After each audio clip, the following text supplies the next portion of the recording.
আমি উসমান মুন্সি যুক্তরাজ্য থেকে সবাইকে জানাচ্ছি শুভেচ্ছা ও সালাম। আসসালামু আলাইকুম। আমার সাথে লাইভে যুক্ত আছে সায়েন্স পো ফ্রান্স ইউনিভার্সিটির এমএসসি ছাত্র জনাব সাইফুল আলম সবুজ এবং faculty of public policy ISCTE Lisbon এর এমএসসি ক্যান্ডিডেট জনাব আলামিন। আমরা এই প্রোগ্রামটি প্রতি সপ্তাহে করে থাকি এবং আমরা প্রত্যেক সপ্তাহে ঘটে যাওয়া উল্লেখযোগ্য যে বিষয়গুলো আছে সেগুলো নিয়ে আলোচনা করি। পাশাপাশি আমরা ক্রিটিক্যালি ইভালুয়েট করার চেষ্টা করি। তো আজকে যে বিষয়গুলো নিয়ে আমরা ডিসকাস করব তার মধ্যে অন্যতম হচ্ছে যে বাংলাদেশের ডিজিটাল নিরাপত্তা আইন নিয়ে, যে আইনটি নিয়ে বাংলাদেশে প্রায় বিভিন্ন দলমত এই আইনটি বাতিলের দাবিতে রাজপথে আন্দোলন করছে, মিছিল করছে এবং তারা দাবি জানিয়েছে যে শুধু দলমতগুলো নয়, বিভিন্ন মানে অ্যামনেস্টি ইন্টারন্যাশনাল সহ বিভিন্ন ধরনের যে মানে অন্যান্য যে দেশগুলো আছে যে হিউম্যানিটেরিয়ান মানে বিষয় নিয়ে কাজ করে, তারাও কিন্তু বিভিন্ন বিবৃতি দিয়েছে যে এই আইনটিকে বাতিল করার জন্য। কারণ এই আইনটির মাধ্যমে আমরা দেখতে পেয়েছি যে 10 মাস আমরা যে কার্টুনিস্ট বলি বা লেখক বলি মুস্তাকির আহমেদের মৃত্যুবরণ হয়েছে কারাগারে। মৃত্যুটা যে কোনো জায়গায় হতে পারে, এটা স্বাভাবিক। তবে একটা মানুষ নিরপরাধ হিসেবে যদি 10 মাস জেলে থেকে মৃত্যুবরণ করতে হয়, তাহলে automatically as a citizen or as a নাগরিক হিসেবে একটা দেশের কোশ্চেন চলে আসতে পারে যে কিভাবে তার মৃত্যুটা হলো। হ্যাঁ, তার মৃত্যু নিয়ে কোশ্চেনটা আসাটা স্বাভাবিক। শুধু তাই নয়, আমরা জানি যে কিশোর কার্টুনিস্ট কিশোর তাকে মুক্তি দেওয়া হয়েছে। তো সেও জেলখানায় ছিল মুস্তাকের সাথে এবং তার জেল থেকে বের হওয়ার পর যে বিবৃতি দিয়েছে সেই বিবৃতিটাও ডেইলি স্টার সহ বিভিন্ন গণমাধ্যম তা প্রকাশ করেছে। ওইখানে আমরা স্পষ্ট দেখতে পেয়েছি যে কার্টুন বলেছে যে জেলখানায় তাকে সহ মুস্তাককে সহ নানান ধরনের নির্যাতন করা হয়েছে, তার কানে নানান ধরনের আঘাত করা হয়েছে এবং কান দিয়ে পোস্ট পর্যন্ত পড়ছে। পাশাপাশি সে এমনভাবেই সে করুণ পরিস্থিতিগুলো উল্লেখ করেছে যে মানে সেগুলো বর্ণনীয় নয়। যারা নিউজগুলো পড়েছেন বা অলরেডি আপনারা সবাই জানেন, সেটা নতুন করে বলার কিছু নয়। হ্যাঁ, বলার কিছু নেই। টু বি অনেস্ট, আমরা সবাই অলরেডি জানি যে কি হয়েছে বা কি করছে। সো এই ডিজিটাল আইন মানে এটা সত্য যে ডিজিটাল এর যে প্রচার এবং প্রসারটা দিন দিন বৃদ্ধি পাচ্ছে। তবে এটাকে কিভাবে মানে কন্ট্রোল করা যায়, প্রত্যেকটা রাষ্ট্র, প্রত্যেকটা বিশ্বের প্রতিটা রাষ্ট্রই কিন্তু চিন্তা করছে প্রতিনিয়ত। তবে বাংলাদেশের ডিজিটাল আইন নিয়ে সারা পৃথিবীব্যাপী কোশ্চেন উঠবে, প্লাস বাংলাদেশি হিসেবে কোশ্চেন উঠবে। সো এর মূল কারণটা কি বা কিশোরের বক্তব্য থেকে যে কি বিষয়গুলো আসছে সেই বিষয়টি যে আসলে তদন্ত হবে কিনা সেই বিষয়ে আমরা আজকে আলোকপাত করব। তো সর্বপ্রথম জনাব আলামিনের কাছে আমরা এই বিষয়টি সম্পর্কে জানতে চাই। ধন্যবাদ। আপনি ঠিক বলেছেন, যেটা খুবই মর্মান্তিক। কিশোর বের হওয়ার পর যে প্রথম আলো এবং খুব সম্ভবত ডেইলি স্টারকে যে সাক্ষাৎকার গুলো দিল আর কি, আসলে এটা আমরা সবাই জানি। এটা ওই আল জাজিরার অল দি প্রাইম মিনিস্টার্স ম্যানের মতোই, সবাই সবকিছু জানে। তবে মানে এই যে সবাই সবকিছু জানে, এটা এখন একটা অভিশাপ হয়ে দাঁড়িয়েছে। কারণ আপনি একটা জিনিস খেয়াল করবেন যে অবশ্যই জেলখানায় অত্যাচার হয়, সেটা আমরা জানি। কিন্তু বিশেষভাবে যখন কিশোরের এখানে দুইটা ব্যাপার। প্রথমত, ও যেদিন মারা গেল মুশতাক, এর ঠিক পরের দিন খুব সম্ভবত ওকে বেল দেওয়ার জন্য বা ওর জন্য রিমান্ড চাইলো আর কি পুলিশ আদালতে, তখন আদালত ওকে জামিন দিল। কথাটা খেয়াল করবেন এখানে যে যেদিন মুশতাক মারা গেল সে 10 মাস জেনারেলি ডিজিটাল সিকিউরিটি অ্যাক্টের আইনে তদন্ত ছাড়া এভাবে জামিন নামঞ্জুরের কথা, অ্যারেস্ট করাটাই মানে মানে আইনগত দিক থেকে এখানে ফাঁকফোকর আছে, বাট ইন জেনারেলি যদি আমরা বলি আর কি। কিন্তু সেখানে খুব সম্ভবত 6 to 7 টাইমস মানে ওর জামিন না মঞ্জুর করা হয়েছে। যেদিন মুশতাক মারা গেছে ঠিক পরের দিন তাকে জামিন দিয়েছে। আমরা বুঝতে পারতেছি যে ঘটনাটা কি ঘটেছে, এটা একটা ব্যাপার। আর টর্চারের যে কথাটা আপনি বললেন, হ্যাঁ টর্চার হয়, টর্চার আমরা জানি। কিন্তু কিশোর যে টর্চারের বর্ণনা দিল, এই বর্ণনা দেওয়ার পর আমরা স্বরাষ্ট্র মন্ত্রণালয় থেকে কি কোনো বিবৃতি পেয়েছি? পাইনি। কেন পাইনি? আমাদের মানুষজনকে এটা একটু বোঝা দরকার যে এই এই মানে এটা স্বরাষ্ট্র মন্ত্রণালয় বলি আর যেটা বলি, আসলে এটা তো একটা মানে আলটিমেটলি তো গভর্নমেন্টের অনেকগুলো ইনস্টিটিউশন, সেটা স্বরাষ্ট্র মন্ত্রণালয় বলি, আদালত বলি, ইত্যাদি বলি। আদালত কেন কিশোর এবং মুশতাকের জামিন, এত বড় কি মামলা হয়ে গেল, এটা এত বড় কি অপরাধ হয়ে গেল এটা যে বারবার মানে তাদের আপনার জামিন না মঞ্জুর করা হলো। এক নাম্বার, আদালতের প্রতি প্রশ্ন থাকবে। ডিজিটাল সিকিউরিটি অ্যাক্ট আইনে আমার নামে এখন মামলা হতে পারে আদালত অবমাননা। আমি আদালত অবমাননা করছি না, আমি যে নাগরিক হিসাবে আদালতের কাছে এই প্রশ্নটা আমি রাখতে পারি যে এত বড় কি অপরাধ করলো ওনারা, মহিলা হক মুশতাক এবং কার্টুনিস্ট কিশোর, যে তাদেরকে সো মেনি টাইমস মানে বেল রিজেকশন দেওয়া হলো, জামিন রিজেক্ট করা হলো, তাদেরকে আবার আদালতে প্রেরণ করা হলো। এক নাম্বার। দুই নাম্বার প্রশ্নটা থাকবে হচ্ছে স্বরাষ্ট্র মন্ত্রণালয়ের, হোম মিনিস্ট্রির কাছে, যে এই যে কিশোর জেল থেকে বের হয়ে তার অত্যাচারের বর্ণনা দিল, এইটার বিষয়ে কি আমরা তাদের থেকে একটা বিবৃতি আশা করার কথা ছিল না? অন্তত পক্ষে ওনারা যদি সেটা ডিসএগ্রিও করেন যে না কিশোর সবকিছু মিথ্যা বলেছেন, তো সেটাও তো বলা দরকার ছিল। করছেন না, করেন নাই, করবেও না। কেন করবে? কারণ ওনারা কেয়ার করছেন না। মানে সৌভাগ্যবশত হোক আর দুর্ভাগ্যবশত হোক, অবশ্যই দুর্ভাগ্যবশতই বলবো, মানে গভর্নমেন্ট আর এখন সাধারণ পাবলিকের কনসার্নকে আর কেয়ার করে না। এটার অনেকগুলো কারণ আছে, তবে তার মধ্যে একটা অন্যতম কারণ আমি বলবো যে মানে তারা সামহাও মানুষজনকে সেটা ভয়ের মাধ্যমে একটা ব্যাপার হইতে পারে যে কিছু কিছু মানুষ খুবই ভয় পাচ্ছে, যে কথা বলতে চাইছে না। আবার সামহাও মানে এই রাষ্ট্রযন্ত্র, রাষ্ট্র মানে নীতি, আপনার রাজনীতি, রাষ্ট্রের যেই আপনার পলিসি ডিসিশন, এইগুলাতে সামহাও পাবলিক কি করতে সক্ষম হয়েছে, যে মানুষের মুখকে ফিরিয়ে নিতে সক্ষম হয়েছে। আমি একটা কথা প্রায় বলি যে আপনি কিছুদিন আগে একটা সার্ভেও হয়েছিল যে সাম বিগ পার্সেন্টেজ অফ মানে ইয়াংস্টার, আমি এটা এক্সাম্পলটা ইউনাইটেড স্টেটসে দেওয়া লাগতেছে, যারা জানে না যে সেকেন্ড ওয়ার্ল্ড ওয়ারে শত্রুপক্ষ এবং মিত্রপক্ষ কারা ছিল, কিন্তু তাদের প্রত্যেকেই কিম কার্দাশিয়ানের হোল ফ্যামিলি সম্পর্কে তাদের ইনফরমেশন আছে। তো এক্সাম্পলটা দিয়ে সেটা বোঝাতে চাচ্ছি যে সামহাও ইয়াংস্টার থেকে আরম্ভ করে একটা পুরো জেনারেশন গড়ে উঠছে, শুধু বাংলাদেশে না সারা পৃথিবীতে, যারা রাষ্ট্রযন্ত্র, রাষ্ট্রনীতি, রাষ্ট্রের পলিসি এইটা থেকে মানে দূরে। আসলে এটা থেকে তারা যতটুকু না নিজে থেকে দূরে, ততটুকু একটা সেট আপ দেওয়া হয়েছে বিভিন্ন কিছুর মাধ্যমে, অন্য বিকল্প অন্য কিছুর মাধ্যমে তাদেরকে ব্যস্ত রাখা হয়েছে, এবং সেটা বাংলাদেশে হচ্ছে। এবং আমি মনে করি সকল স্বৈর রাষ্ট্র মানে স্বৈর মানে রাষ্ট্র ব্যবস্থা বা ডিক্টেটরশিপ যেগুলো আছে তারাই করে, মানে দে ট্রাই অলওয়েজ যে পাবলিককে তারা অন্য কিছু দিয়ে বিজি রাখবে, সো দ্যাট রাষ্ট্র নিয়ে, রাষ্ট্রের নীতি নিয়ে কথা না বলে। আমরা মানে এটা খুবই দুঃখজনক, অবশ্যই আমরা সবাই জানি, এবং সেই জিনিসটা আসলে আল জাজিরার এটা তো হলো ঠিক না, ওরা একটা বিবৃতি তো দিল, কিন্তু তারপরে পুরাই মানে পরবর্তীতে আবার সবকিছু দেখা গেল যে ওটা আগের দিনের কথার সাথে পরের দিনের কথা মিল নাই। ওনারা বললেন যে ওই হারিসের জামিন নিয়ে ওনারা 2 সপ্তাহ পর্যন্ত কিছু বলেন নাই, 15 দিন পর্যন্ত চুপচাপ ছিলেন। 15 দিন পরে হঠাৎ করে এসে বললেন যে না ওকে তো মামলা থেকে অব্যাহতি দেওয়া হয়েছে।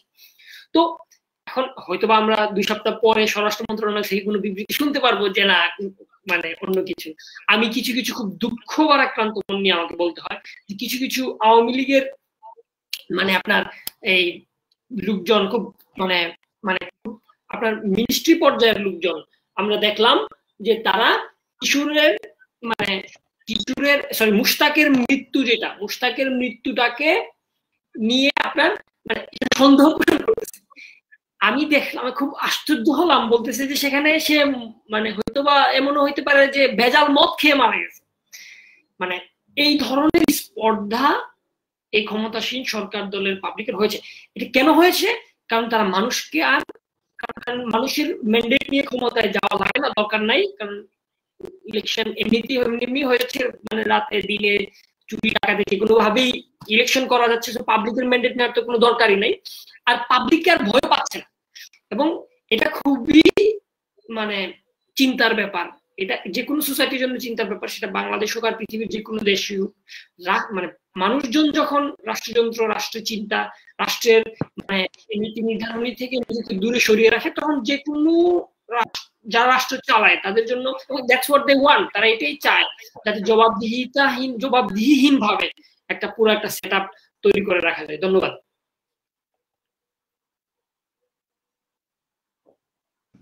ধন্যবাদ জনাব আলামিন।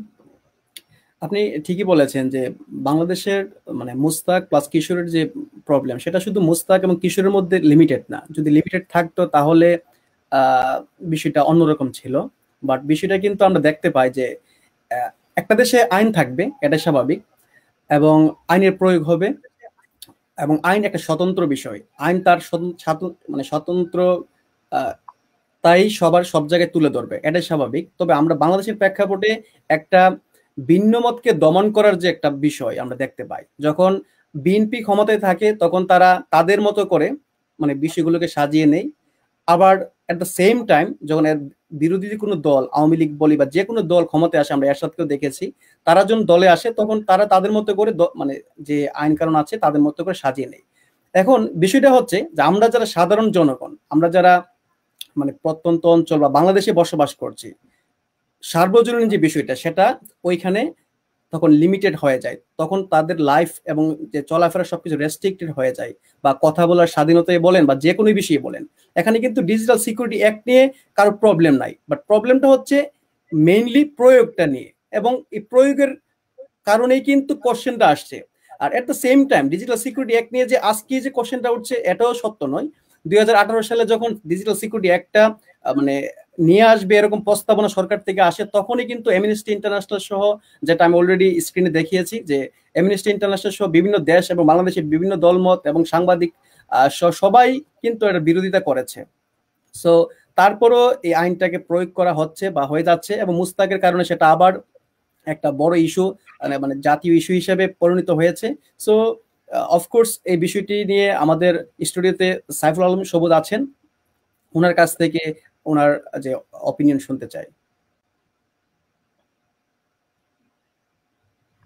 ধন্যবাদ উসমান। এই বিষয়ে আসলে জেনারেল অপিনিয়ন দিতে গেলে অ্যাকচুয়ালি এটা বিশাল অনেক কিছুই বলতে হবে। তা অ্যাকচুয়ালি আমরা আসলে দেখতে পেরেছি যে এটার ডিজিটাল সিকিউরিটি অ্যাক্ট আইন অবশ্যই দরকার আছে। আমি পৃথিবীর প্রত্যেক দেশেই মানুষের ফ্রিডম অফ স্পিচকে প্রোটেক্ট করার জন্য, আবিউজ থেকে বাঁচার জন্য বিভিন্ন ধরনের আইন অবশ্যই আছে, এবং সেগুলোর প্রয়োজনীয়তা অবশ্যই আছে। তো বাংলাদেশে আমাদের যেটা হয় সেটার মূল প্রবলেমটা যেখানে থাকে, তাদের অবজেক্টিভ যে উদ্দেশ্য করা হয় সেই অবজেক্টিভটা রং থাকে। যেমন আমরা রিসেন্টলি দেখেছি মুস্তাক বা একজন জেলে সে মারা গিয়েছে, তাকে নির্মমভাবে অত্যাচার করা হয়েছে। তো সেটা আসলে মূলত যেই কারণে করা হচ্ছে দেশে, সেটা মানুষকে বই দেখানোর জন্য, যে সরকার যেই কাজগুলো করছে বা বাংলাদেশের গভর্নমেন্ট তাদের তাদের যে অ্যাকাউন্টেবিলিটি, যে আমাদের দেশে অবশ্যই বিরোধী দল বলতে কিছু বর্তমানে প্র্যাকটিক্যালি এক্সিস্ট করে না। সুতরাং যাদের কাছে সরকারকে জবাবদিহিতা করতে হবে সেটা হচ্ছে জনগণ। আর জনগণের সেই ইন্টারফেয়ারেন্সের মাধ্যমটা এই মুহূর্তে সারা বিশ্বে সোশ্যাল মিডিয়া বা সোশ্যাল প্ল্যাটফর্ম বলতে পারেন। তো এই প্ল্যাটফর্মগুলো যদি কোনো আইনের মাধ্যমে বন্ধ করে দেয়া হয়, তাহলে সেখানে কি সরকারের যে জবাবদিহিতাটা সেটা থাকে না। আর সেখানে যদি সরকারের যে জবাবদিহিতাটা সেটা যদি না থাকে, তাহলে ওই ওই দেশের যে সাধারণ, আমরা একটা সার্বভৌমত্ব বা স্বাধীন দেশ বলি, সেখানে যে ডেমোক্রেসি যে জিনিসটা থাকার কথা সেটা আর থাকে না। তো এখানে মানে আইন অবশ্যই, মানে বাংলাদেশে যেটা করা হয়েছে ডিজিটাল সিকিউরিটি আইন, সেটা এক্সক্লুসিভলি তাদের মানে সরকারের যে কর্মকাণ্ড সেগুলোতে জনগণের ইন্টারফেয়ারেন্সটা বন্ধ করার জন্য করা হয়েছে, এবং তাদের যে জনগণের ইন্টারফারেন্স অবশ্যই বন্ধ করার জন্য করা হয়েছে, এবং তাদের যে অ্যাকাউন্টেবিলিটি সেটা আর এখানে থাকছে না। তো সেই উদ্দেশ্যে অ্যাকচুয়ালি করা হয়েছে। হ্যাঁ, এখন সরকারের পক্ষ থেকে যেই যুক্তিগুলো আমাদেরকে দেখানো হচ্ছে, আমাদেরকে বিভিন্নভাবে বিভিন্ন উন্নত দেশের উদাহরণ দেখানো হচ্ছে, যে উন্নত দেশেও এই ধরনের সিকিউরিটি ল, আইন বা ব্লা ব্লা ইত্যাদি আছে। তো হ্যাঁ, এটা থাকাটা প্রথমেই বলছি থাকাটা স্বাভাবিক, বাংলাদেশেও থাকবে সেটা স্বাভাবিক। এবং বাংলাদেশে ইনফ্যাক্ট ডিজিটাল সিকিউরিটি আইন ছাড়াও অসংখ্য আইন রয়েছে, যেই যে আইন রয়েছে যেগুলোর মাধ্যমে ডিজিটাল যে আবিজগুলো হয় সেগুলোকে শাস্তি দেওয়া সম্ভব। এখানে যদি রিলিজন নিয়ে যদি ব্লাসফেমি করা হয়, এই রিলেটেড আইন বাংলাদেশে আছে, তাকে শাস্তি দেওয়া যাবে। সে অন্য ধর্মের বিরুদ্ধে যদি সে কোনো ব্লাসফেমি করে, সেটা ডিজিটাল ফেসবুকে করুক বা ইন পার্সন করুক, তাকে শাস্তি দেওয়ার মতো যথেষ্ট আইন রয়েছে। কেউ যদি কারো কি বলে আত্মসম্মান বা স্ট্যাটাসকে ক্ষুণ্ণ করার উদ্দেশ্য যদি কোনো কিছু করে, তাকে শাস্তি দেওয়ার মতো কি আইন রয়েছে। সুতরাং এই ডিজিটাল আইন ছাড়াও কি একজন মানুষকে মানে শাস্তি দেওয়ার জন্য যথেষ্ট আইন আমাদের দেশে রয়েছে। তো তা থাকা সত্ত্বেও যখন ডিজিটাল আইন করা হয়, তার উদ্দেশ্যটা অ্যাকচুয়ালি সরকারের মানে একটা পার্টিকুলার অবজেক্টিভ সেখানে থাকে আর কি, সেই অবজেক্টিভটা বাস্তবায়ন করার জন্য করে আর কি। তো সেটা অ্যাকচুয়ালি আমার মনে হয় বন্ধ করা উচিত। ধন্যবাদ।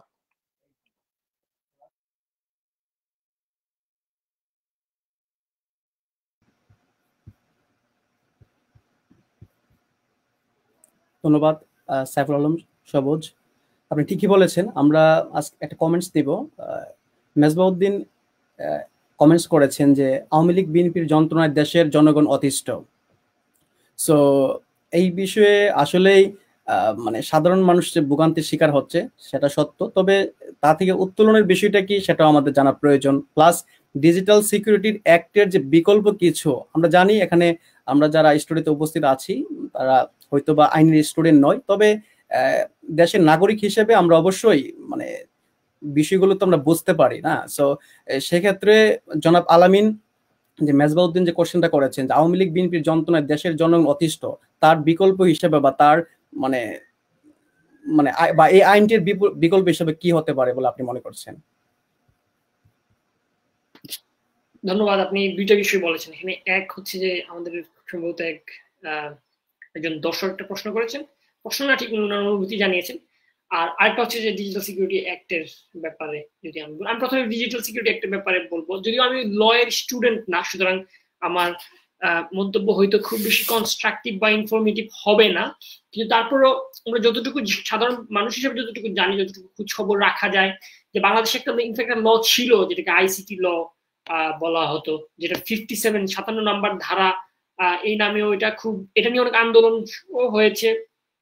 এবং গভর্নমেন্ট মূলত যেটা করলো সেখানে যে একটা মানে গভর্নমেন্ট পাবলিককে বুঝ দেওয়ার জন্য বললো যে হ্যাঁ ঠিক আছে আমরা ওই আইনটা উঠাই নিয়ে নিব এবং অর্থাৎ এটাকে রহিত করব ইত্যাদি। এটা করা হলো ঠিক আছে, কিন্তু আসলে ওইটার অল্টারনেটিভ হিসাবে এটাকে আরো এক্সট্রিম পর্যায়ে নিয়ে এসে ডিজিটাল সিকিউরিটি অ্যাক্ট আইন হিসেবে দেওয়া হলো। দেখেন আমি যতটুকু পড়েছি আর কি আইনটা, আমি আইনের ছাত্র নয়, এখানে কিছু কিছু ব্যাপার আপনি যদি একটু খেয়াল করেন, এখানে কিছু কিছু ব্যাপার লেখা আছে। যেমন একটা ধারায় খুব সম্ভবত লেখা আছে যে আপনি কোনো আক্রমণাত্মক বা যা মানে কোনো সমস্যা সৃষ্টি করতে পারে, দাঙ্গা হাঙ্গামা সোসাইটিতে সৃষ্টি করতে পারে, আপনি এই ধরনের কোনো কিছু করলে আপনার বিরুদ্ধে সাথে সাথে ওয়ারেন্ট হয়ে আপনি অ্যারেস্ট হয়ে যাবেন। এখন এই যে একটা সংজ্ঞা দেওয়া হলো, যেটা কথা বলা হলো যে আপনি আক্রমণাত্মক হইতে পারবেন, আপনি কার প্রতি আক্রমণাত্মক হইতে পারবেন না, এটা কিন্তু বলা হলো না।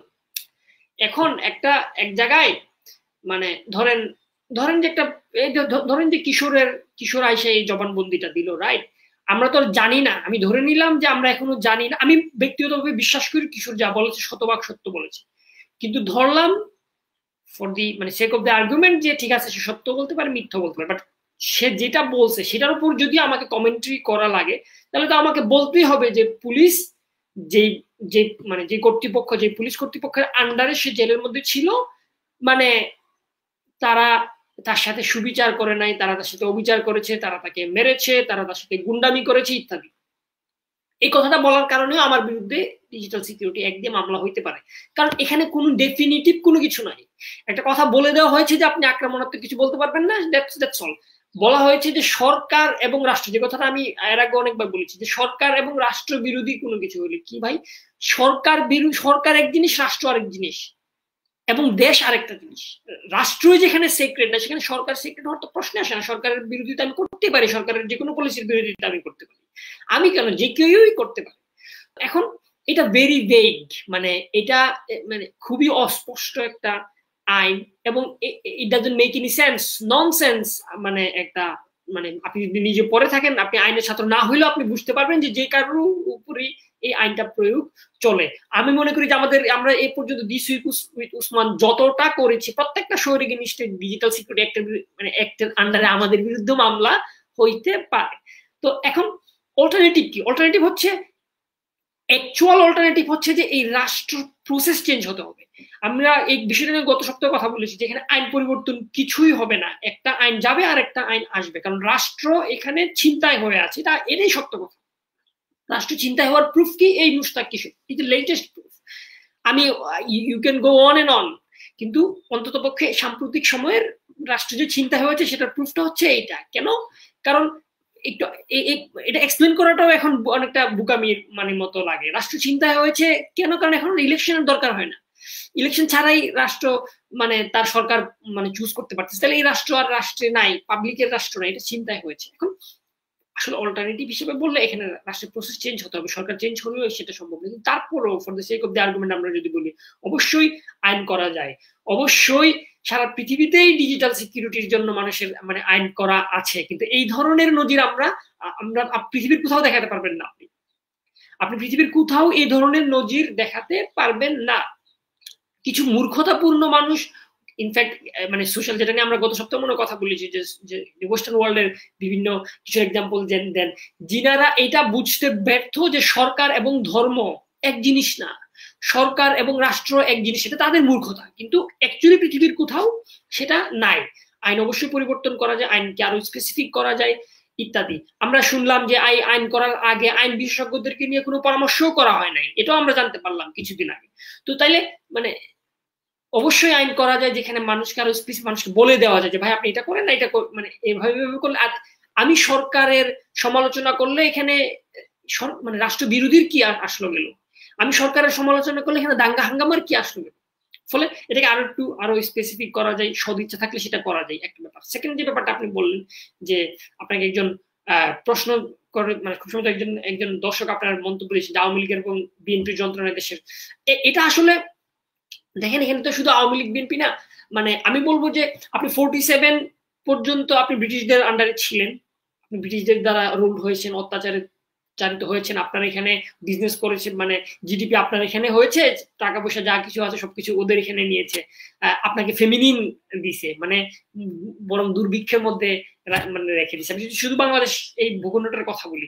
তারপর আপনি আসলেন পাকিস্তান আনটিল 1971, যেখানে পাকিস্তানিরা আবার অত্যাচার শুরু করেছে মানে বাংলাদেশি মানুষদের উপর। তারপর আপনি ধরলেন যে আচ্ছা ঠিক আছে, তাহলে আপনি আলাদা একটা রাষ্ট্র করলেন, যে না হয়তো আপনি এখন ওটা থেকে মুক্তি পাবেন। তো আপনি 71-এ আসলেন। 71-এ আসার পর শেখ মুজিবুর রহমান সাহেব নিজেই বাকশাল প্রতিষ্ঠা করলেন। আপনি কিন্তু ওই বাকশাল প্রতিষ্ঠার সাথে সাথে আপনি কি হলেন, আপনি কিন্তু ওই 47-এর আগের সিচুয়েশনে চলে গেলেন, আপনি 71-এর আগের সিচুয়েশনেই চলে গেলেন, অর্থাৎ আপনার উপর অন্য কেউ গেড়ে বসলো। এই যে ইলেকশন বিহীন কাজকর্ম, এই যে প্রেস বন্ধ করে দেওয়া, এগুলো হচ্ছে বাকশালের আলামত। ভোট বাক্স হেলিকপ্টারে করে ঢাকায় এনে তারপরে গুনে তারপরে আবার ওখানে পাঠানো, সমস্ত রাজনৈতিক দলকে নিশ্চিহ্ন করা বা ব্যান করে দেওয়া ইত্যাদি। তো এখন আপনি আবার কিন্তু ওই 47-এর ভিতরেই ঢুকে গেলেন, বা 71-এর আগের সিচুয়েশনে ঢুকে গেলেন। এবং তারপর পরবর্তীতে আপনি যদি দেখেন, সেটা এরশাদের টাইমে এক ধরনের ডিক্টেটরশিপ আমরা পেয়েছি, বিএনপির টাইমেও কিন্তু আমরা এক ধরনের ডিক্টেটরশিপ পেয়েছি, যে অন্য অপরমতকে আপনি দমন করা, টেন্ডারবাজি, গুন্ডামি, চাঁদাবাজি ইত্যাদি সরাসরি বিএনপির মানে বিএনপির বর্তমান যিনি সভাপতি, ভারপ্রাপ্ত সভাপতি যিনি লন্ডনে আছেন, উনার বিরুদ্ধে কাউরান বাজারে টেন্ডারবাজির কি আছে, মানে কাউরান বাজারের চাঁদাবাজির ক্লেইম আছে, মানে সত্য মিথ্যা সেটা অন্য ব্যাপার। তাহলে এই যে একটা ভয়ঙ্কর অবস্থা, এবং সেই ভয়ঙ্কর অবস্থার পরিণতিতে আজকে আমরা এখানে এই যে আওয়ামী একটা স্বৈর দস্যুতন্ত্র আমরা দেখতে পাচ্ছি এই লাস্ট, মানে এটা আসলে আপনি যদি খেয়াল করেন যে লোকগুলো চেঞ্জ হচ্ছে, পার্টি চেঞ্জ হচ্ছে, তাদের দর্শন চেতনা চেঞ্জ হচ্ছে, কিন্তু তাদের যে গুন্ডামি দস্যুতন্ত্র সেটা চেঞ্জ হচ্ছে না। কেন হচ্ছে না? দুইটা ব্যাপার। প্রথমত, এখানে রাষ্ট্রীয় যে প্রসেস, রাষ্ট্রীয় যে ব্যবস্থা, এই যে আপনার যেটাকে বলা হয় মেজরিটারিয়ান ডেমোক্রেসি, যে কথাটা বলেন, ডেমোক্রেসি তো দুই ধরনের, অর্থাৎ মানে কনসেনসুয়াল ডেমোক্রেসি আর হচ্ছে মেজরিটারিয়ান ডেমোক্রেসি। মেজরিটারিয়ান ডেমোক্রেসি জেনারেলি যেটা হয় এটাই হয় যে যিনি ক্ষমতায় থাকেন তিনি, কারণ যেহেতু মাইনরিটির আর খুব বেশি কোনো পাওয়ার থাকে না, সে ইচ্ছা করলে যে কোনো আইন পাশ করতে পারে, যেহেতু তার পার্লামেন্টে মেজরিটি সংখ্যা আছে, সুতরাং সে যে কোনো আইন পাশ করে অন্য সবাইকে দমন করতে পারে। এটা হচ্ছে রাষ্ট্রীয় প্রসেস। এখানে একটা সমস্যা।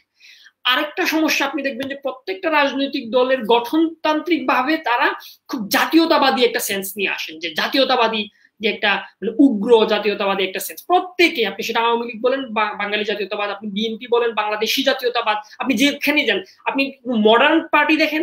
আমি দেখলাম যে ববি হাজ্জাজ যে রাজনৈতিক দল বলেন যে উনি খুব মানে প্রগতিশীল প্রোগ্রেসিভ হিসাবে, কিন্তু ওনার পার্টির নাম হচ্ছে যে জাতীয়তাবাদী গণতান্ত্রিক আন্দোলন। তাহলে আপনি জাতীয়তাবাদী হলে গণতান্ত্রিক থাকে না, এটা মানে ইউজলেস, মানে ফানি।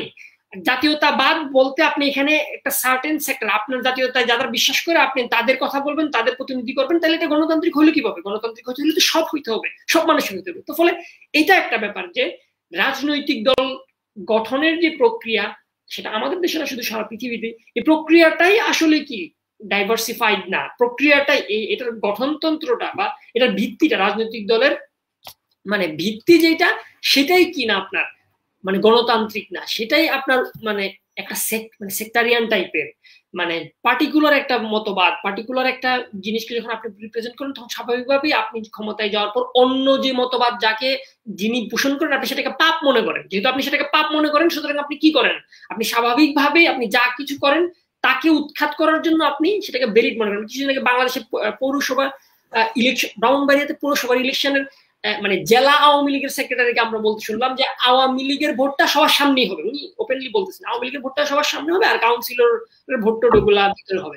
এই যে উনি কথাটা বলতেছেন, এই কথাটা কিন্তু উনি বলার পিছনে ওনার কাছে মানে উনি যথেষ্ট মানে লিজিট মনে করতেছেন কথাটাকে উনি বৈধ মনে করতেছেন। এই যে বৈধ, উনার এই যে বৈধ মনে করার যে মানে মানে যে একটা সাহস, এই যে বৈধ বলেই যে একটা বৈধ মানে পাবলিকের কাছে উনি ভয় না, ভয় পাওয়াটা হিসাব না, অর্থাৎ লজ্জা লাগতেছে না যে উনি কথাটা বলতেছেন। এই কথাটা এখন কাছে ভ্যালিড মনে হচ্ছে, রাইট মনে হচ্ছে, ট্রু মনে হচ্ছে এবং যথার্থ মনে হচ্ছে যেটা ইন্ডিয়ান আন্দোলনটা। কেন?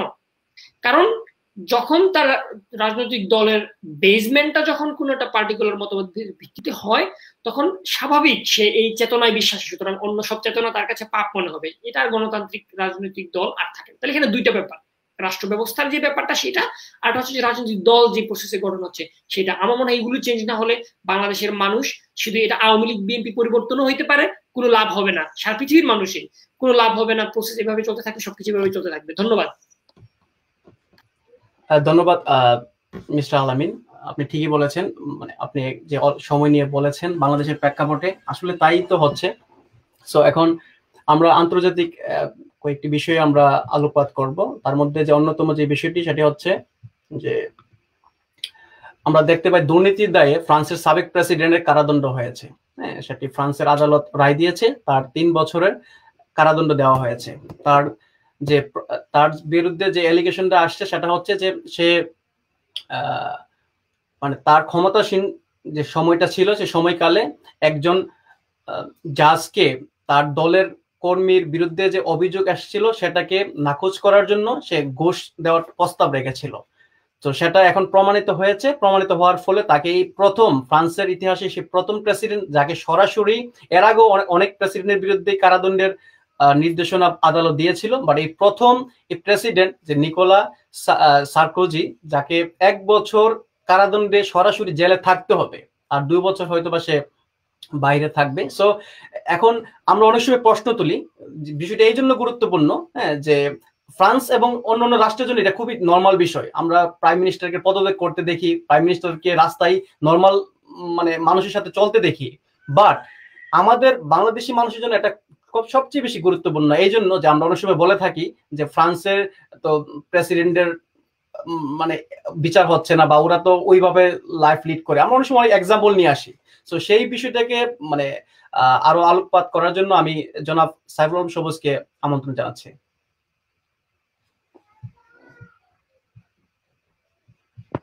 আবারও ধন্যবাদ ওসমানকে।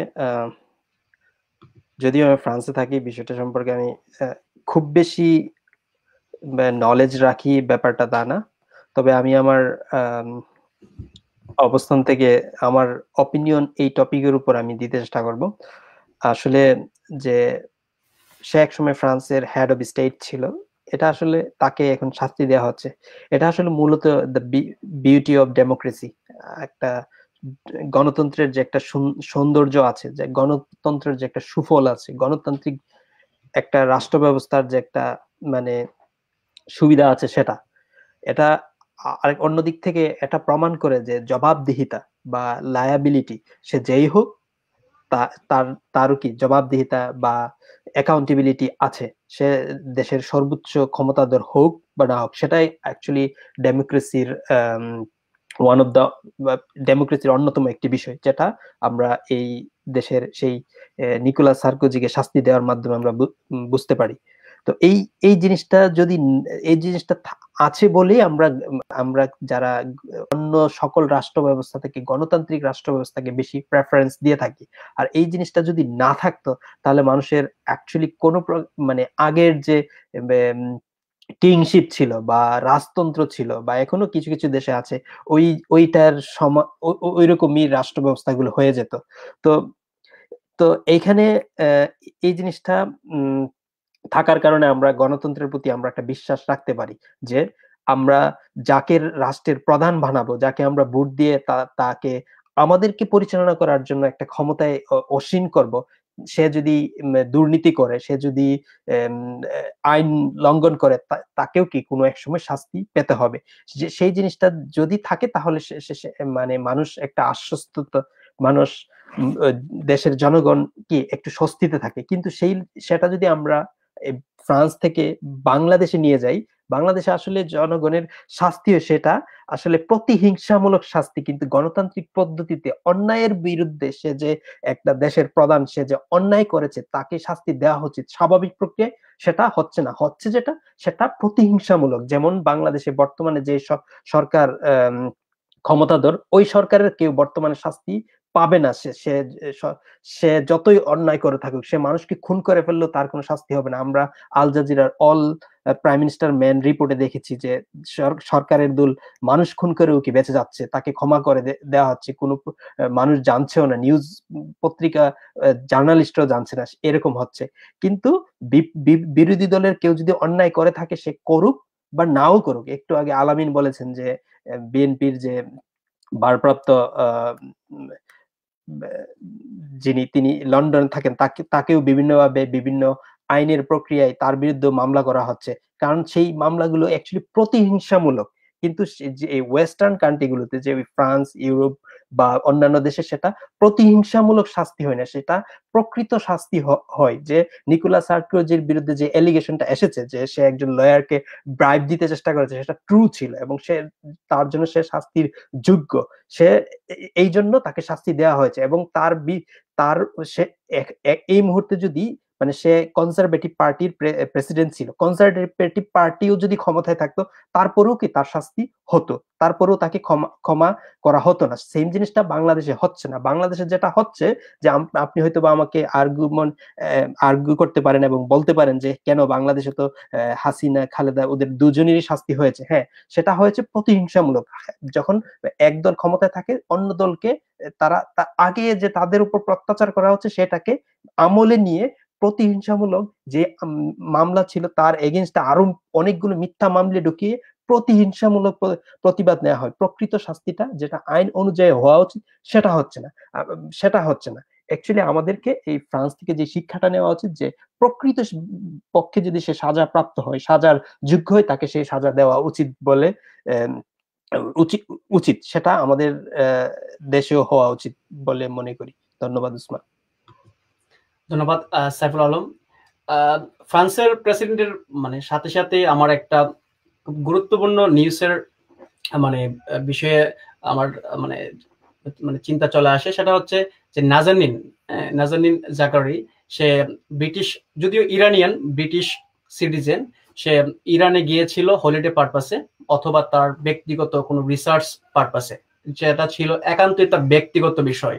But Boris Johnson like 5 years পূর্বে তাকে তাকে নিয়ে তার পার্লামেন্টের আসার পূর্বে তখন বরিস জনসন এই দেশের প্রধানমন্ত্রী ছিল না, তখন সে একটা উক্তি করেছিল যে নাজানিন জাগারি সে গিয়েছিল হিউম্যানিটেরিয়ান কোনো কাজ করার জন্য ইরানে।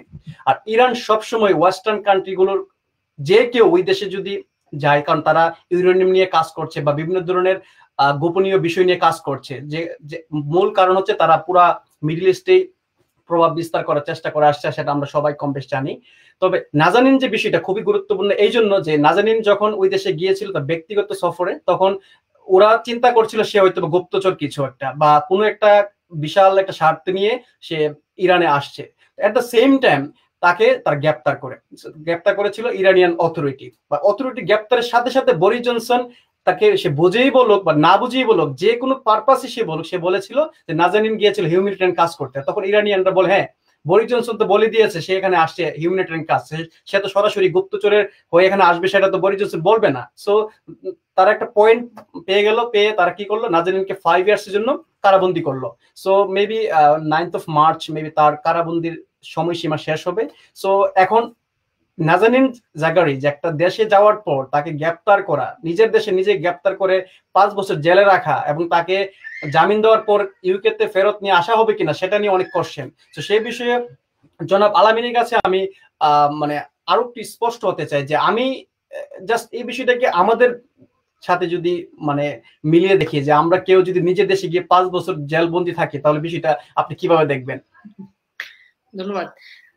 মানে খুবই ইন্টারেস্টিং একটা ব্যাপার। আমরা আসলে জানি না আদৌ ওয়াই নাজানিন সেখানে গিয়েছেন, আমরা সবাই ধারণা করছি হয়তো পাবলিক হলিডে মানে সরি প্রাইভেট হলিডেতে গিয়েছেন, হয়তো আসলেই কোনো প্ল্যান নিয়ে গিয়েছে সেটা তো আমরা তো আর জানি না, কেউই জানে না। তবে হ্যাঁ আপনি খুব সুন্দর একটা কথা বলেছেন যে মানে ব্যাড লাক যে বরিস জনসন এভাবে বলেছেন। অবশ্যই দুঃখজনক ইন দ্য সেন্স যে তার একটা বাচ্চা আছে যার বয়স মনে হয় 1-2 বছর ছিল, এখন সেটা ও এখন 5-6 বছরের হয়ে গিয়েছে ফ্রম দ্য লাস্ট 5 ইয়ার্স। এখানে যেটা আমরা বলতে পারি আর কি, যে ব্যাপারটাই জানা দরকার সেটা হচ্ছে যে আপনি ইরান অলওয়েজ যে কথাটা ওর ব্যাপারে বলতে যাচ্ছে সেটা হচ্ছে যে লং টাইম এগো আপনার ইরানের সাথে ব্রিটেনের একটা ট্যাঙ্কের ডিল হয়েছিল, ট্যাঙ্ক আমদানির একটা ডিল হয়েছিল, এবং সেখানে ব্রিটেন ইরানকে একটা হিউজ অ্যামাউন্ট অফ মানে টাকা পরিশোধ করে নেয় আর কি, ডেট ঋণ, মানে ঋণ বলতে আসলে ঋণ তো না, মানে টাকা দেয় নাই আর কি লিটারালি কোনো একটা ডিলের কারণে। তো ওরা বারবার যখন নাজারিনের ব্যাপারে কথা বলতে চাচ্ছিল তখন ইরান বারবার ওইটার দিকে পয়েন্ট আউট করার চেষ্টা করছিল আর কি, যে ওইটার টাকাটা পরিশোধ করলে তারপর আমরা কি করব, তাকে ছেড়ে দেবো। ওটা বার্গেনিং।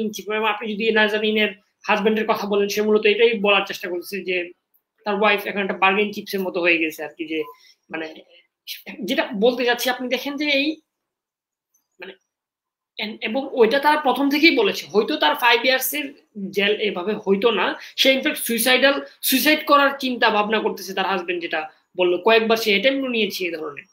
তো এখন মানে স্টেট যদি মানে তার সিটিজেনকে রক্ষা না করতে পারে তাহলে এই ডিল এখন ব্রিটেনের কাছে কি ওই অ্যামাউন্ট অফ টাকা নাই? অবশ্যই আছে, কিন্তু সেটা সে বদার করছে না। শুধু নাজারিন না, ব্রিটিশ আরো অসংখ্য নাগরিক ইরানের হাতে বন্দী, এবং ইরানের বিভিন্ন যে Iran, I would say on my personal opinion, ইরানও একটা terrorist state, I would say, just like Israel, just like state of Saudi Arabia, কারণ ওরা প্রত্যেকেই একটা এখানে একটা মানে গুন্ডাতান্ত্রিক একটা প্রসেসের মধ্যে দিয়ে ক্ষমতায় আসছে এবং গুন্ডাতান্ত্রিক ভাবেই দেশ চালাচ্ছে, রাষ্ট্র চালাচ্ছে, অন্য কাউকে সেখানে দাঁড়াতে দিচ্ছে না, অন্য কোনো মত কথাবার্তা নিষিদ্ধ।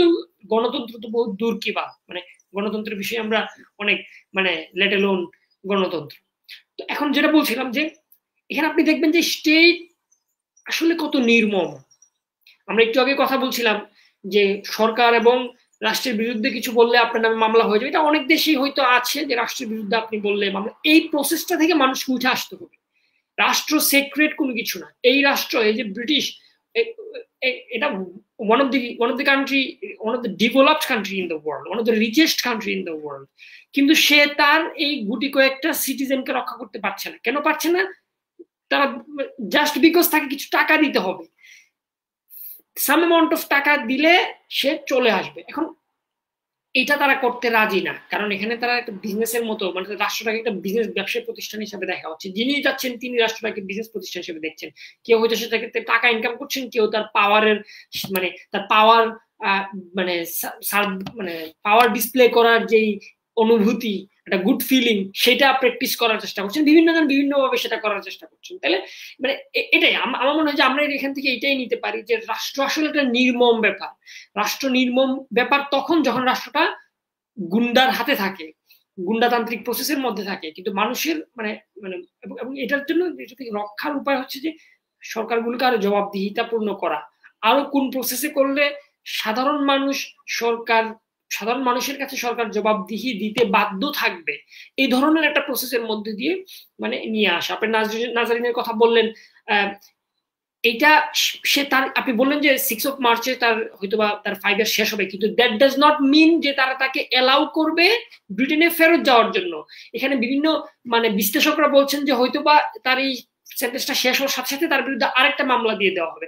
তার নামে অরিজিনাল যে মামলা সে 5 বছর জেল খাচ্ছে এখনো পর্যন্ত, হাউস অ্যারেস্টের মধ্যে আছে, এই মামলার কোনো কাগজপত্র তাকে দেখানো হয় নাই, বা তার ফ্যামিলি বা তার লয়ার কাউকে দেখানো হয় নাই। কারণ এজ এ স্যাড এটা একটা গুন্ডাতান্ত্রিক প্রসেসের মধ্যে চলছে। তার কাছে মনে হচ্ছে আইসিস যেমন ছিল আর কি, সিম্পলি যে মানে মানে ওদের কোর্ট কি কোনো কোর্ট নাই, ওই বিচারক যেটা বলছে এটাই, কোনো কোর্ট টোট কাগজপত্র কোনো লয়ার টার ওগুলো নাই, যেটা বলা হয়েছে সেটাই বলা হয়েছে, যা যতটুকু শাস্তি দেওয়া হয়েছে ততটুকু দেওয়া হয়েছে, কোনো আইন টাইনের তোয়াক্কা নেই। তাহলে মানে ইট ইজ ভেরি আনলাইকলি যে অ্যাকচুয়ালি নাজারিন মানে ফিরতে পারবেন। আমরা চাই যে সে ফিরুক, কিন্তু দেখা যাক কি হয়। ধন্যবাদ।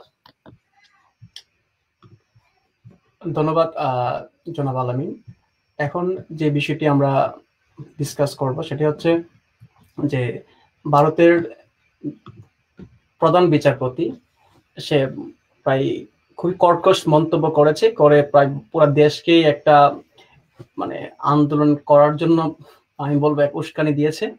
আন্দোলন না করার মতন সে আসলে মন্তব্য করে নাই, এমন মন্তব্য সে করেছে যেখানে মানুষ বাধ্য হয়েছে তার বিরুদ্ধে অবস্থান নেওয়ার জন্য। এর মধ্যে সে 2টি কোশ্চেন অবশ্য বিবিসি প্রকাশ করেছে, আমি জাস্ট একটি কোশ্চেনকে এখানে নিয়ে এসেছি। সো সেটি হচ্ছে যে ভারতের যে আমরা সবাই জানি কম বেশ, ভারত না উপমহাদেশেই ভারত একটু বেশি হাইলাইটেড হয় সবসময়, ওইখানে বেশিরভাগ সময় আমরা দর্শনের খবরটা পাই। মানে এবং দর্শক যারা যারা যারা দর্শক মানে কাজটা করে থাকে, এই ভিন্নতম যে কাজটা করে থাকে তারা প্রায় দেখিয়ে তারা পার পেয়ে যায়। হ্যাঁ, সো এটাই এই জন্যই তো দর্শন যে বিষয়টা, যে এত ভিন্ন একটা কাজ সেটা কমছে না, এবং দিন দিন এটা বাড়ছে। আমরা যদিও বলছি গণতান্ত্রিক দেশ, হ্যাঁ, আইনের বিচার শাসন সবই আছে, তবে এই বিষয় দিয়ে ইন্ডিয়া খুবই সাফার করছে। অন্যতম যে বিষয়টা আজকের আলোচনায় স্থান পেয়েছে সেটা হচ্ছে যে ওদের যে প্রধান বিচারপতি সে বলেছে যে একটা বিষয় নিয়ে যে সরকারি চাকরিজীবী সে যে কোনো ভাবে হোক একটা মানে এই কাজের সাথে ঘৃণ্য কাজের সাথে সম্পৃক্ত হওয়ার ফলে তখন সেখানে তার কাজটা হারানো, সরকারি চাকরিজীবী যেহেতু তার কাজটা হারানোর একটা মানে কি বলে থ্রেট চলে আসে যে না কাজটা সে থাকবে না, তখন তাকে মানে আদালত যেতে হয়। যাওয়ার পরে তখন আদালতের যে প্রধান বিচারপতি মানে সুপ্রিম কোর্ট থেকে তাকে প্রশ্ন করে যে আপনি কোন মেয়েকে বিয়ে করবেন কিনা, যদি বিয়ে না করতে হয় তাহলে তোমার যে সরকারি চাকরি আছে সেটা ছেড়ে দিতে হবে, হ্যাঁ, যদি বিয়ে না করো তোমাকে জেলে যেতে হবে। সো এটা প্রধান বিচারকের যদি উক্তি মানে এরকম হয়, হ্যাঁ, দর্শককে নিয়ে, তো স্বাভাবিকভাবেই যে ইয়াং জেনারেশন আছে বা যেই হোক, ইয়াং জেনারেশন হওয়াটা ম্যাটার না, এটা মনে হয় সবার বিষয়। তখন একটা দেশের বিচার ব্যবস্থা কেমন হতে পারে, বিচার ব্যবস্থায় মানে তখন আপনি বাবরি মসজিদের বিষয় চলে আসে, ওইখানে যে কোনো বিষয় আপনি চলে আসেন যে ওরা যে মানে একপ্রান্তিক হিন্দুত্ববাদী রাষ্ট্র গড়ে তুলছে সেটা তো কোনো কারো দ্বিমত নাই। তবে প্রধান বিচারপতির যদি উক্তি বা স্টেটমেন্ট এরকম হয় তাহলে কিন্তু মানুষ সেখানে বেশি সাফার করবে।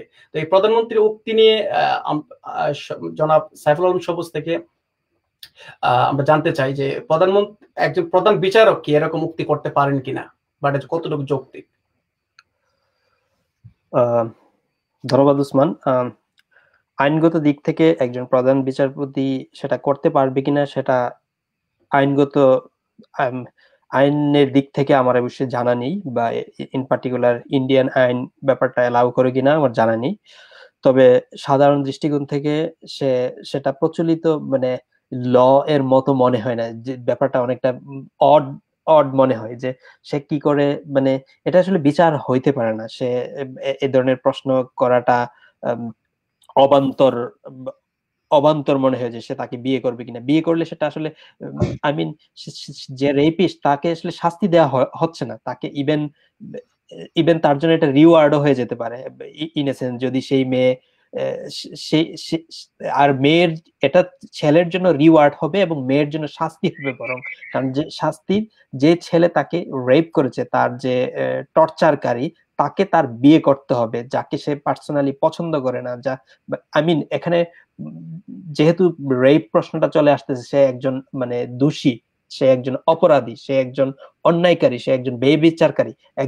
সে ওই মেয়েটাকে একটা বেবিচারকারী মানুষকে বিয়ে করতে হবে যদি তা মানে আমরা বিচারকের কথা আমলে নেই। তো সেটা সাধারণ সেন্সে মনে হয় সেটা স্বাভাবিক না। আর অন্য দিক থেকে যে রেপিস্ট, সে কি, সে একজন মানুষকে বিয়ে মানে বা আমরা যদি ইনসাইড আলোচনা করি, সে হয়তোবা সে রিওয়ার্ড হয়ে যায়, তার জন্য একটা রিওয়ার্ড হয়ে যাচ্ছে, সে একটা বিয়ে করতে পারতেছে, বরং তাকে শাস্তি দেওয়া উচিত। তাকে কখনো, আমি জানি না সে মেরিড কিনা, সে যদি মেরিড না হয়ে থাকে তাকে সামহাও শাস্তি, একটা আইনের আওতায় এনে শাস্তি দেওয়ার কথা, কিন্তু সেটা না দিয়ে তাকে বরং পুরস্কারের কথা, এবং সেটাকে নরমালাইজ করে ফেলা হচ্ছে। আর যদি ব্যাপারটা এরকম হয় যে সে কাউকে রেপ করলে সে তাকে বিয়ে করে ফেলতে পারবে, তাহলে বরং রেপের পরিমাণ, যে অন্যায়ের যে বেবিচারটা, সেটা বেড়ে যাবে। যে একটা মানুষ, সে জানে যে ওই দেশের সর্বোচ্চ বিচারক তাকে বিচার দিচ্ছে, সে যাকে রেপ করবে সে তাকে বিয়ে করার জন্য প্রস্তাব করা হয়, তাহলে তো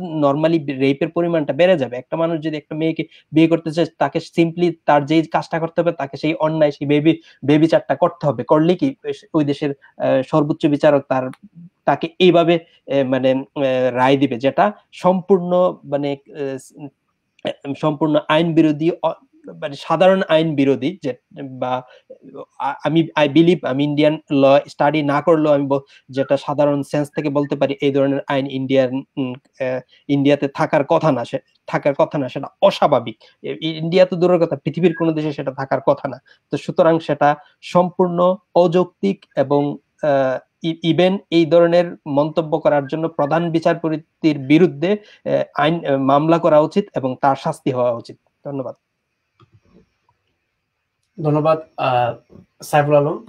এখন সর্বশেষে, সময় খুবই সংক্ষিপ্ত, সর্বশেষ জনাব আলামিনের কাছে জানতে চাই যে ইন্ডিয়া রাষ্ট্র হিসেবে কোন দিকে আগাচ্ছে, সে বিষয়টি আলোচনার জন্য। কারণ একজন প্রধান বিচারপতি যদি এই স্টেটমেন্ট দিতে পারে, তাহলে আমরা ইন্ডিয়া নিয়ে খুব শঙ্কিত, কারণ ইন্ডিয়ার সাথে পার্শ্ববর্তী রাষ্ট্রগুলো জড়িত, ওদের প্রভাব বিস্তার সব জায়গায় সর্বত্র আছে। সো সংক্ষিপ্তভাবে আলামিনের থেকে শুনতে চাই, ইন্ডিয়া কোন দিকে মূলত আগাচ্ছে।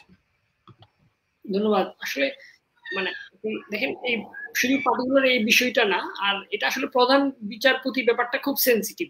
মানে রাষ্ট্রপতি, প্রধানমন্ত্রী, উনাদের কাতারের লোক হচ্ছেন যে প্রধান বিচারপতি। অবশ্যই উনার স্টেটমেন্ট সারা রাষ্ট্রের এই বিষয়ে ইন্টেলেকচুয়াল থটটা বিয়ার করে, যে কথাটা সে বলে। আপনি দেখবেন যে শুধু এটা না, আমরা প্রায় সময় নিউজ পত্র পত্রিকাতে পাই, বিভিন্ন জায়গায় আপনার এই মানে বিভিন্ন, বিশেষভাবে গ্রাম এলাকায় এটা হয়ে থাকে যে সালিশ হয়, মানে সেখানে মানে এই ধরনের মানে প্রস্তাব করা হয় as a solution to rape, যেটা সবুজ সাইফুল আলম খুব সুন্দরভাবে বললেন যে বরং এটা অপরাধটাকে বাড়িয়ে দিবে। কিন্তু আসলে সমস্যাটা অন্যদিকে। আপনি যে প্রশ্নটা করেছেন, দেখেন ইন্ডিয়া একটা secular state in the constitution, India একটা democratic state in the constitution. ইন্ডিয়াতে সবার সমান অধিকার, নারী পুরুষ সবার সমান অধিকার ইন দ্য কনস্টিটিউশন। কিন্তু আমরা ইন প্র্যাকটিক্যাল কি দেখতে পাই, ইন্ডিয়া আর কিছুই হোক সেকুলার স্টেট নয়, এনিমোর, নট এনিমোর।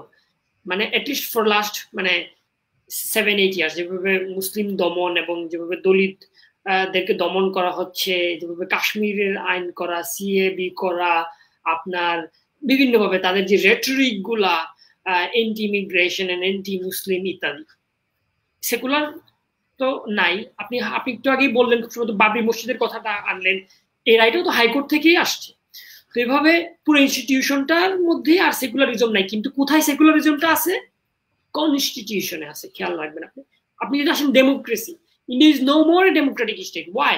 কারণ আপনি পুরো মিডিয়া হাউস গুলা আমরা দেখলাম প্রুফ সহ, প্রমাণ সহ যে গভর্নমেন্টের কাছে বিকৃত।